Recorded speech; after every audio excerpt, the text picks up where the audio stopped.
Good afternoon. My name is Fernan Velasco, and today, in this episode of Kalingang Tribu, we are joined by Impact Hub Manila CEO and founder, Ces Rondario, to discuss the convergence of tech and climate change. Hello, Ces. Hi, good afternoon. Thank you Hi. for having me. Yeah. So, Impact Hub Manila is the organizer of the sort of largest hackathon in the country. Tell me what exactly happens in a hackathon. Okay, so Mm-hmm. yeah, we mounted the largest one in the Philippines. Mm-hmm. Actually, we mounted it in 13 different cities simultaneously back in Oh. October of 2019. So there were 13 cities who were, doing a hackathon at the same time for 24 hours. The Manila leg happened Mm-hmm. to be in Araneta Coliseum. So we closed it down for 3 days and it Mm-hmm. was crazy. And so what happens in a hackathon basically, it's a coding marathon Mm-hmm. where there is usually a problem statement that is provided, and the goal for the duration of that time is that innovators and enthusiasts and entrepreneurs hack and obviously create a prototype and an MVP to present at the end, and then Mm-hmm. obviously the winner gets chosen. Yeah. So it's a coding marathon essentially. So it usually happens for 24 hours, right? And people there, I mean, innovators, um, potential businessmen, for that matter, just sleep there, right? Just Yeah, to walang finish it. tulugan. Yeah. So, Walang tulugan. um, has any hackathon you've sort of about to organize got postponed because of the pandemic last year? Is this a yearly event? Yeah, we started it in 2019, and last year obviously because of the because of the pandemic, we Mm-hmm. had to shift online, and we were very successful. We still had over 600 innovators joining us from 100 cities in the Philippines last Mm-hmm. year. The very first one, of course, was larger because that was in person. So I think the first hackathon we had over 1700, so 1,700 participants joined us across the Philippines.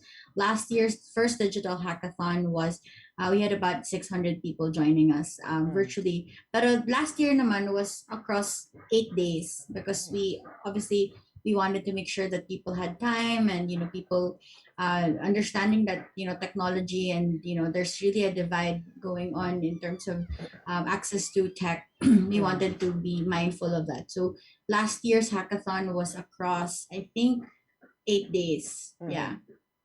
I was wondering, Says, how many hackathons have you sort of organized through the years?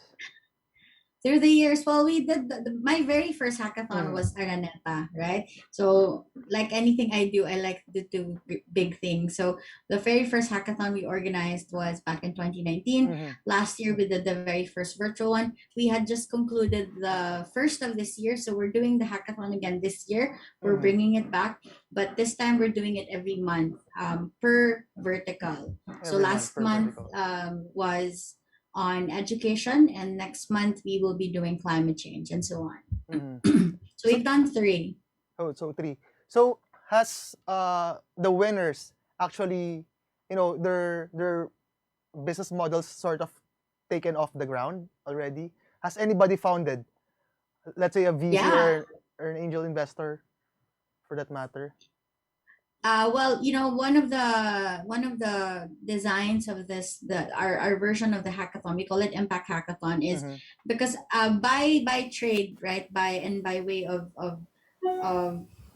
business, Impact Hub is really a social incubator. So our goal is really to support Mm-hmm. entrepreneurs start and scale. And so we what we did this for the hackathon was that we took our innovation, I guess, method of proposing problem statements from our partners who needed these solutions to be actualized, right? So Mm-hmm. our partners, you can call them sponsors as well, provide the problem statements, and then the entrepreneurs, the innovators, provide the solution, and then we pick a winner, and then we incubate them together, Okay. because that's really the nature of what we do. So yes, we have the very first batch we had, we incubated 50 teams. Mm-hmm. A good 30% of them is still alive. Last year we incubated 20. Mm-hmm. I think the total number right now of the people that we're incubating fully is about I think if I'm not mistaken, it's around 42 in Mm. total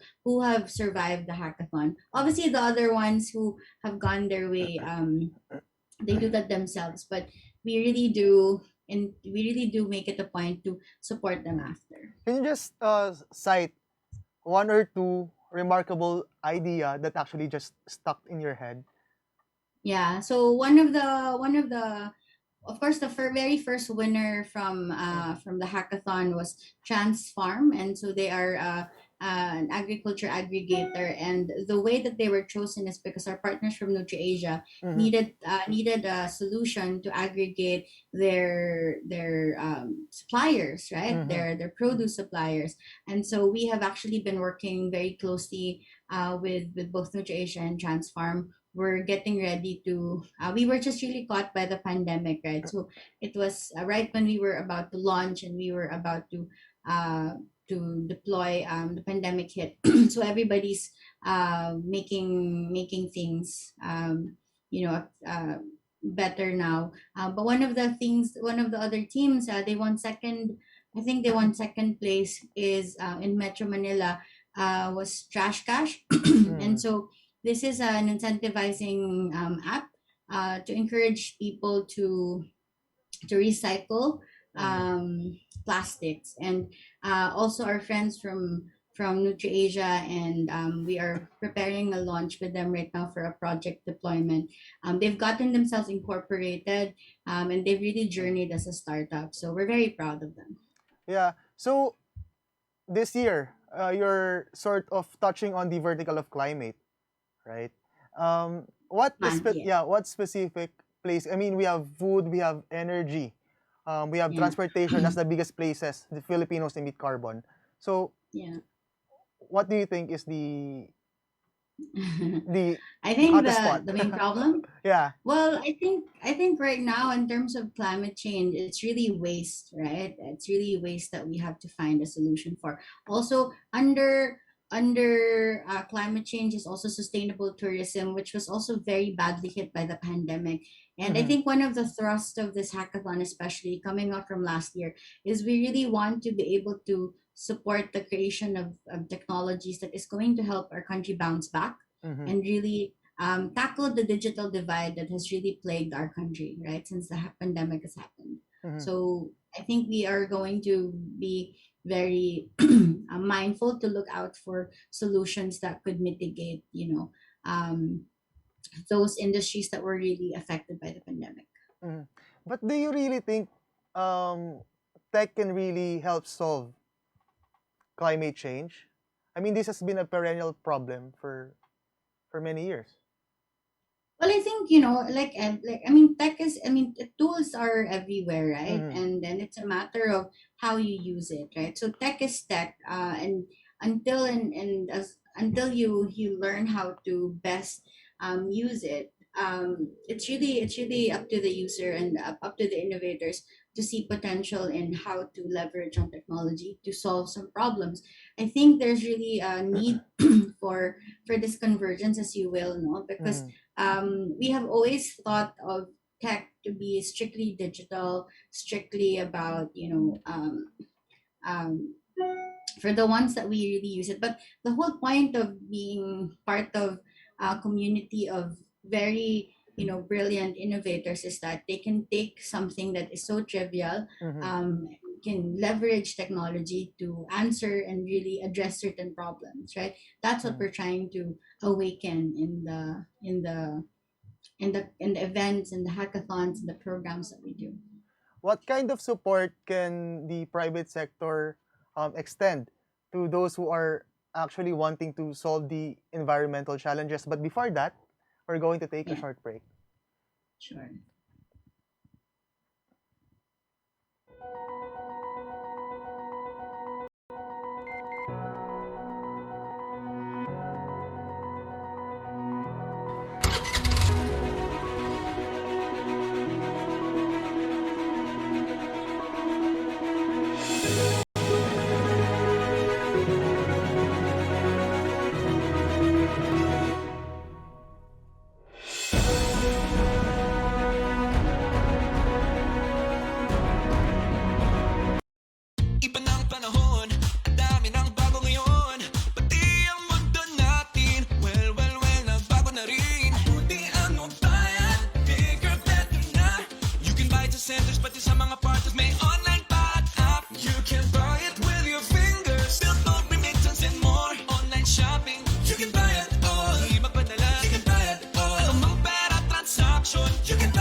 Pagbabago ng mundo for all your pera transactions, all new Bayad.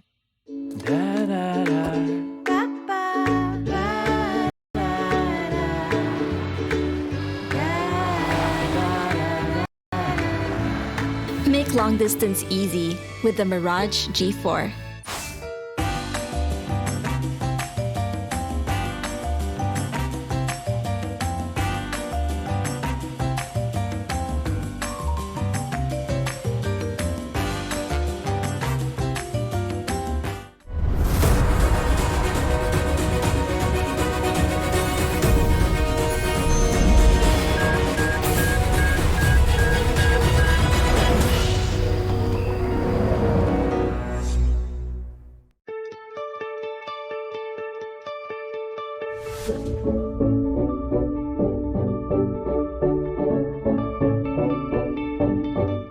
You are watching Kalingang Katribu with Impact Hub's Ces Rondario. Hi, Ces.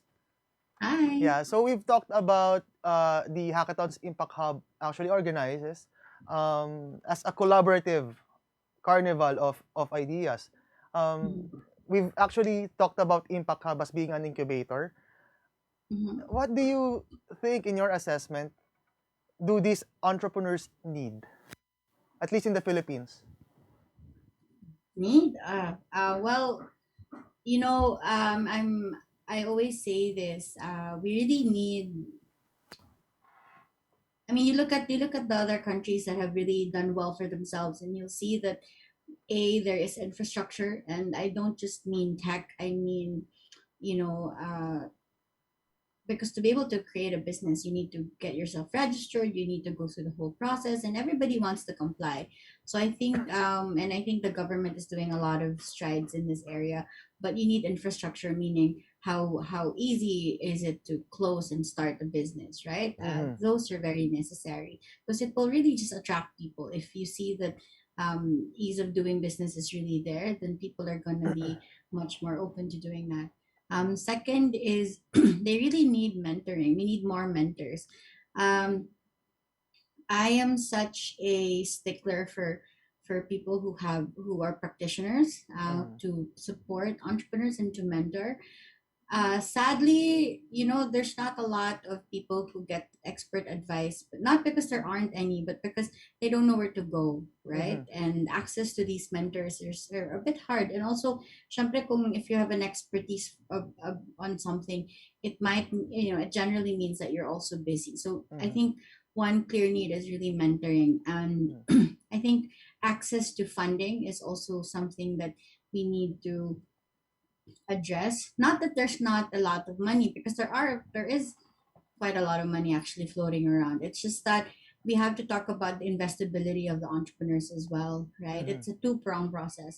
So yes, you want to make sure that there are investors, but you also want to make sure that there are entrepreneurs that are investable. Yeah. So it's a catch-22, I guess. Yeah. So access to mentorship. So that brings us to Impact Hub Manila. Can you talk a little bit about Impact Hub Manila? You're a co-working space, right?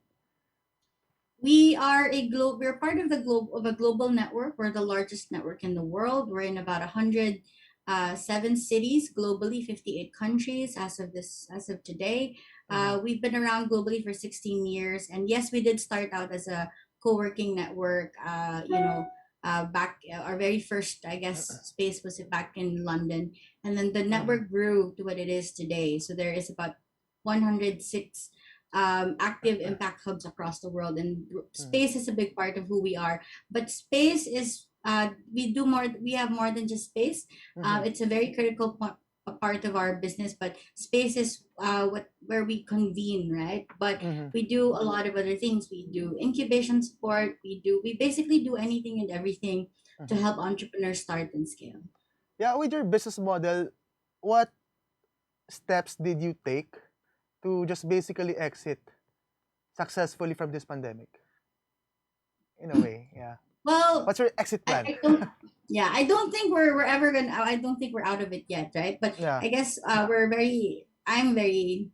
It's hard to say that I'm happy, because obviously there's so many people who have yet to get out of The and dark. survive. Mhm. We've been quite blessed in the sense that because our business model has always been fairly flexible and adaptive, we were able to create um, make opportunities out of the things that we've been doing before, like the hackathon. We were able to pivot pretty easily. Mm-hmm. Also, because because being part of a global network, we've always been used to doing everything virtually. A Yes. lot of our events, a lot of our trainings, a lot of our, because we collaborate a lot with our global family, so we do a lot of programs online. So it wasn't such a departure from what we were doing. It was just that everything just became online. When before it was maybe 40% of what we did, we would do that online, right? It just made, it just became everything. Yeah. So I think it wasn't so much that what did we do, it's like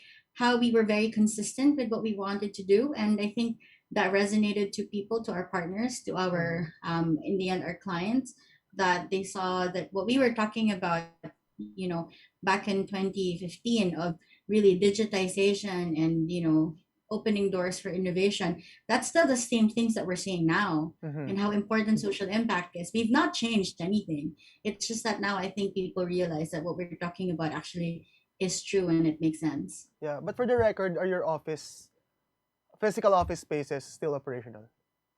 Yes, they are. Mm-hmm. We are in a very wonderful partnership with KMC Solutions, which has offices all over the country. We are in partnership with them mainly for the ones here in Metro Manila, Mm-hmm. and so there are about 10 to 14 spaces that our hubbers get to enjoy through this partnership that we have with KMC Solution. They're really the best. Mm-hmm. How has Very happy to be partners with them. COVID-19 sort of influenced how you design your spaces? I think much I don't think much has changed Mm-hmm. in terms of how we design it, right? Because the open planning, the planning of the spaces has always been very open. I think now there's just a more conscious effort to make sure that the spaces are um obviously sanitized and Mm-hmm. easy to. I think now everybody's gonna have to start thinking about what materials they are using in their spaces to make sure that it's easy to clean, easy to maintain, and it's a big enough space for people to move around, because we still are going to have to be practicing social distancing, even for those of us who are fully vaccinated. I think this is going to be a way of life. So it really does have an impact. Mm-hmm. But I think being entrepreneurs ourselves, we've managed to, change along with the times. And I Mm-hmm. think we're very excited to see how much growth is going to be for the community, even through this. I think where there's problems, there's always opportunities, right? Yeah. I really wanted to know. I mean, talking about community, there's there's a community you have at the office, and then there's a community you have on a virtual space.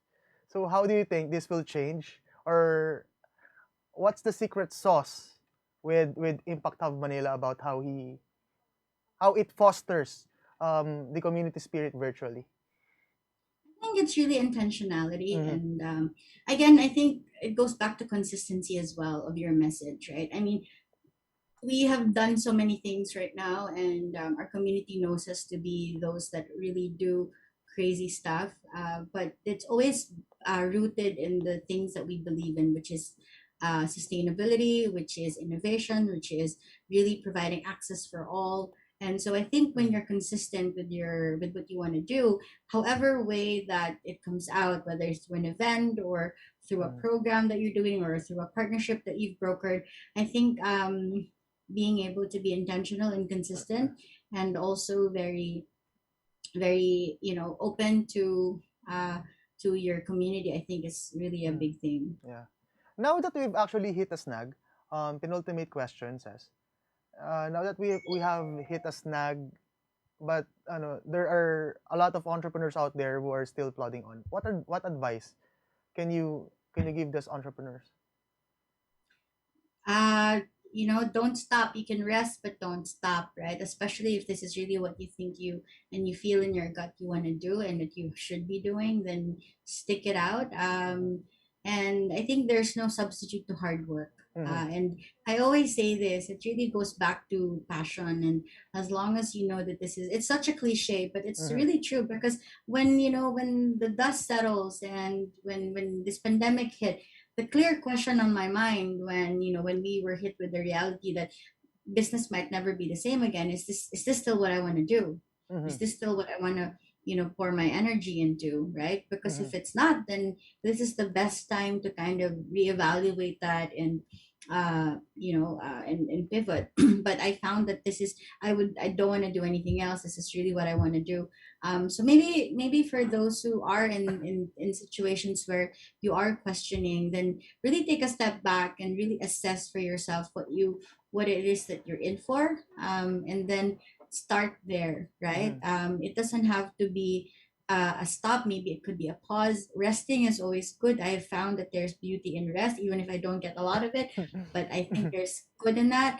So, diba? Tsaka invest in yourself. Use this time to invest in yourself Mm-hmm. because there's only growth from this experience. So invest in yourself, whether that's meeting people, however that means for you. Mm-hmm. Yeah, last question. Yes. What do you, I mean, this sort of gives away the criteria, maybe, for the coming hackathon. What for you is, what constitutes a good business idea? What constitutes a business idea? Well, first of all, it needs to be clear, right? It needs to be clearly explained, and it needs to be addressing. It needs to clearly address the problem that we have that you're trying to solve, right? Mm-hmm. Again, at the end of the day, you will see offhand which one will give value. So Yes. I think for us, what we look for are solutions that provide value, Mm-hmm. right? Beyond addressing a need, beyond building a tech, it needs to add value to the would-be consumers and would-be users of the solution. So Yeah. value. Team is also very important. We really look at the team composition. I judge personally on team so much, and if I don't think that Mm-hmm. some the team can not hack, you can't naman judge who will Mm-hmm. pursue, pero you almost can see who wants it, right? So team is also very important, um and how well they were able to understand the challenge that they're trying to solve is also very important. Mm-hmm. So relevance to the challenge is a really big criteria for us. So pag hindi nag-meet yun, pag hindi nag-usap yung challenge at yung solution, medyo Failure. mahirap. Yeah. We're going to read the lighter side of Ces Rondario of Impact Hub Manila when we come back on Kalingang Katribo. Click, click, that's it. Never thought self-service can be this slick. Modify plans in a snap, walang hirap. It's a wrap, just tap the app. Now you can check, view, subscribe, renew. Help and support for you. Out with the ring apps are the in thing. You know what to do. Globe at home and Globe One, all in the Globe app na yan. Self-service and easy to use. Mas okay tayo dyan. Globe at home and Globe One, all in the Globe app na yan. Instant response, no hold time pa, wala nang hintayan. Download Globe at Home and Globe One app, all in the Globe app na yan. Download the Globe One and Globe at Home apps from Google Play Store and Apple App Store now. Download Globe at Home and Globe One app, all in the Globe app na yan. Hatch something big! The all-new Honda City hatchback with 4 seating modes. Utility mode, long mode, tall mode, refresh mode. The all-new City hatchback. Hatch more life. Fiber is the free and secure way to connect with friends and family, anywhere. Send messages and make phone and video calls for free. Download Viber now. Every time I'm on the road, I can expect high performance from Phoenix Fuels. Now with Pulse technology, delivers enhanced power and acceleration to make every trip come alive.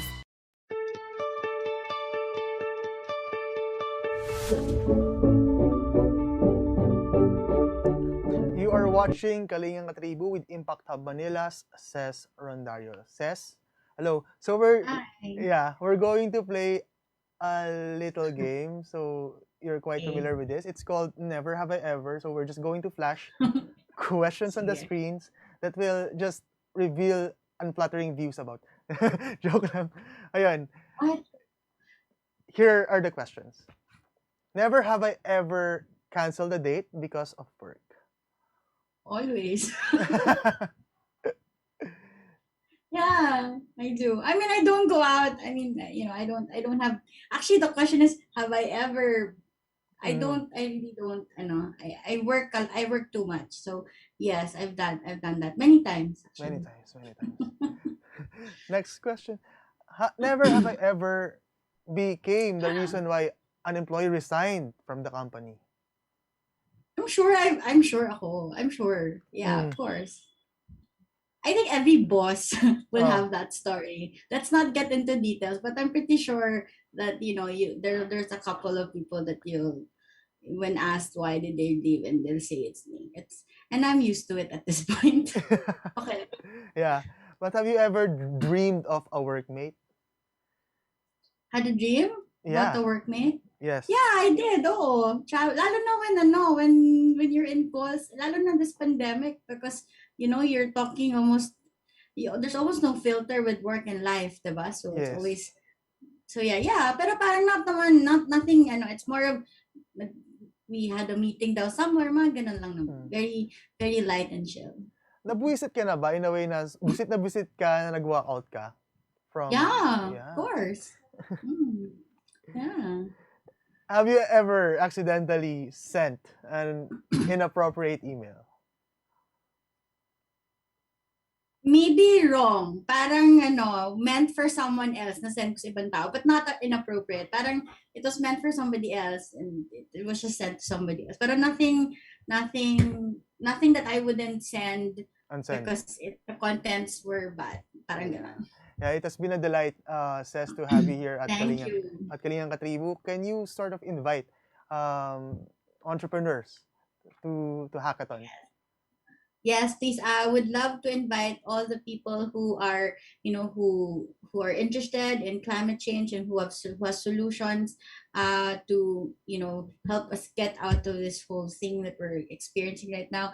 The Impact Hackathon on climate change is happening on July 15 to 17. Registration is open. Just please go to www.impacthub.ph/impact hackathon, and you will be directed to our platform where you can register.